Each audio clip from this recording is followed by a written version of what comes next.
What's going on, all you brainiacs out there? I am your host of this episode, the King of Trade, Shane Palmer, joined, as always, by Spitfire Lucas Parrish. What is up, Shane? How's it going?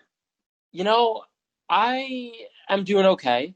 Obviously, there's a lot of stress in the world right now, not only with the election, still obviously with COVID, and we're seeing a big impact in the NFL. It seems like every week there's a new problem arising. And this week we're going to take some time to talk about tomorrow night's supposed Thursday night football game between the Green Bay Packers and the San Francisco 49ers. I reported on it earlier today on our Twitter page that Kendrick Bourne was one 49er who tested positive for COVID-19, and he would be out for tomorrow's game, yet the Green Bay Packers were still going to be flying to San Francisco, and this game was still going to go on. But now it seems, while they're in the air and they're on their way there, this game is becoming more and more unlikely to be played. Deebo Samuel, Trent Williams, and Brandon Aiyuk have all been in close contact with Kendrick Bourne and have also been placed on the COVID reserve list. Lucas, that's basically the entire 49ers offense that's going to be out of tomorrow's game. I mean, George Kittle is already out with an injury. You're looking at they just released Dante Pettis. I mean, you're looking at a wide receiver core of Jordan Reed at tight end. I don't even know who you're looking at for their wide receivers. He's not guaranteed to play. You know, they had to close that facility down today. He was limited in practice yesterday. There was no guarantee that he's going to be out there tomorrow. That's insane. Do you have any idea who is on their depth chart here? I'm pulling it up right here. What wide receivers? I can tell you right now, if this game is for certain going to be played tomorrow, the guys that you're looking at for San Francisco are obviously Jamichael Hasty, Jerick McKinnon. They are going to rely so heavily on the run tomorrow. I guess that's why they've been saving McKinnon up in case. I doubt this was the scenario they were looking for, to use McKinnon a lot, but they're going to need him tomorrow. They're definitely going to need Hasty tomorrow. I think both of those guys could be RB2s just based on usage. And then, honestly, the only pass catcher that comes to mind is Ross Dwelley, who's their third-string tight end. They have two active wide receivers on their roster, Trent Taylor and Richie James. And James is questionable.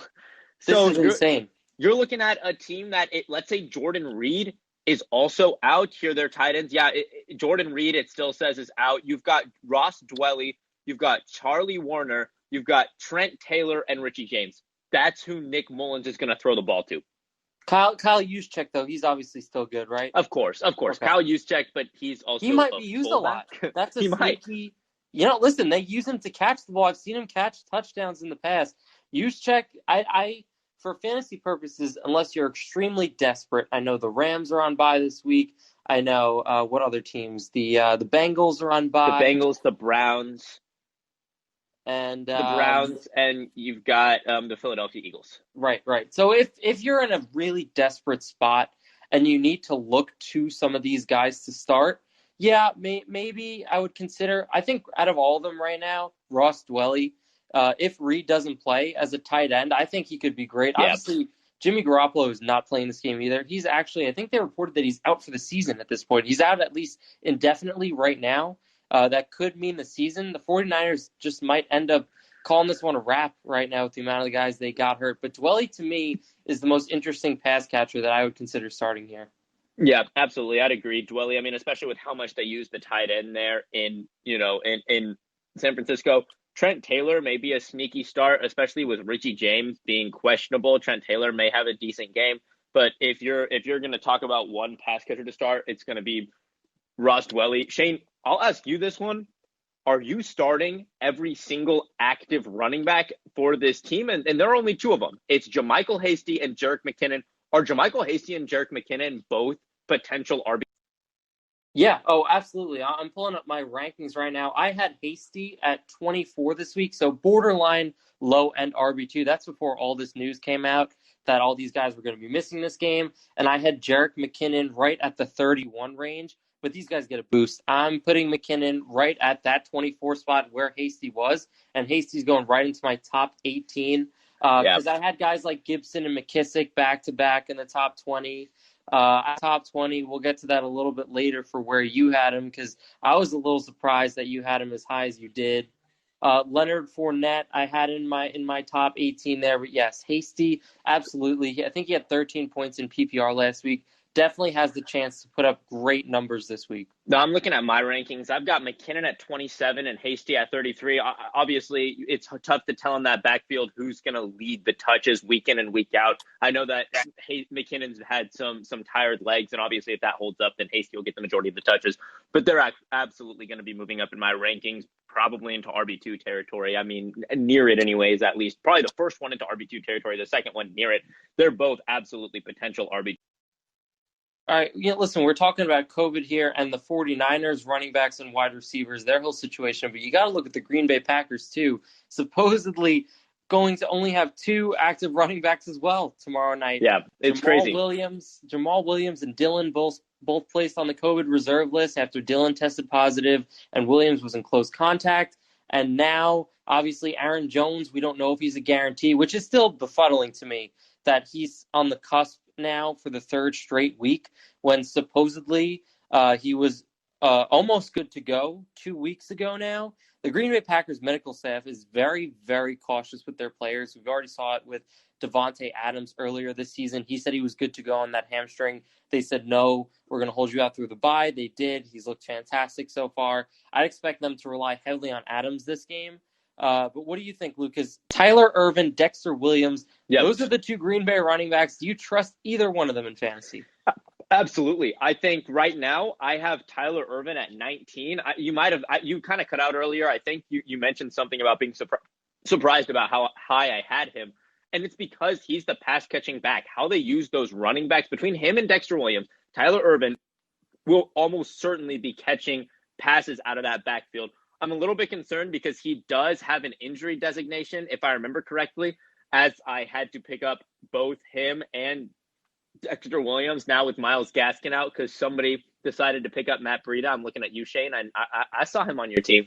But sorry about that. Listen, if it makes you feel better, I dropped him.